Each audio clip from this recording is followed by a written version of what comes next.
la télévision comme à la radio, les papiers sont calibrés. On est censé faire court sur des sujets qui sont pointus, parce que l'info, c'est comme le café à l'italienne, il faut que ce soit serré et que ce soit brûlant. Autrement dit, écrire court, donc, et si possible dans l'urgence de l'événement.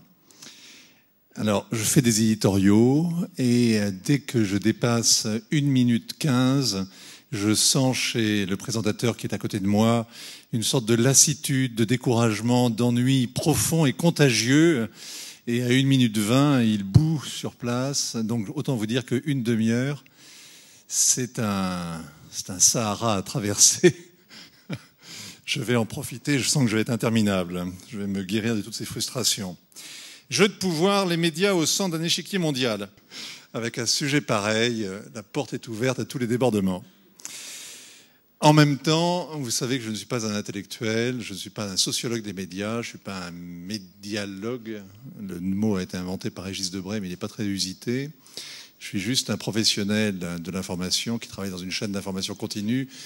Alors, médias, pouvoir, dimension mondiale. Le pouvoir des médias, le 4e pouvoir. Si on parle de la télévision, il y a une enquête qui a été diffusée avant-hier, qui révélait que les Français passaient en moyenne 3h30 par jour devant leur poste de télévision. Et à l'intérieur de la télévision, qui sert d'abord à divertir, il y a l'information, qui crédibilise la chaîne, qui a un rôle social évident, qui a une prétention aussi à dire la vérité, le monde tel qu'il va.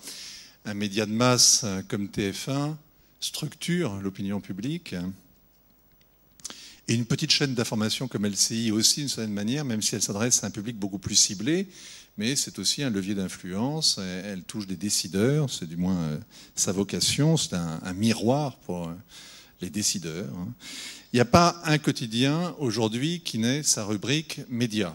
Pas un jour aussi sans insulte sur le net aux journalistes qui travaillent dans les médias. Alors, je ne vais pas défendre une profession qui est aussi décriée, et sur tous les tons, et depuis pas si longtemps que ça d'ailleurs, mais je pourrais vous parler pendant des heures des contraintes auxquelles nous sommes soumis au quotidien, ce qui relativise à la fois le pouvoir qu'on nous prête et qui définit aussi le cadre dans lequel s'exerce ce pouvoir. Il y a d'abord, pour l'information télévisée en tout cas, la difficulté à traiter de tous les sujets compliqués, de tous les sujets qui sont un peu techniques. Expliquer les méandres de la prise de décision est redoutablement complexe, ennuyeux. C'est un défi presque impossible de dresser le panorama des intérêts complexes, des institutions rivales, le jeu des groupes de pression qui, par exemple, hier, participent à la prise de décision dans un Conseil européen.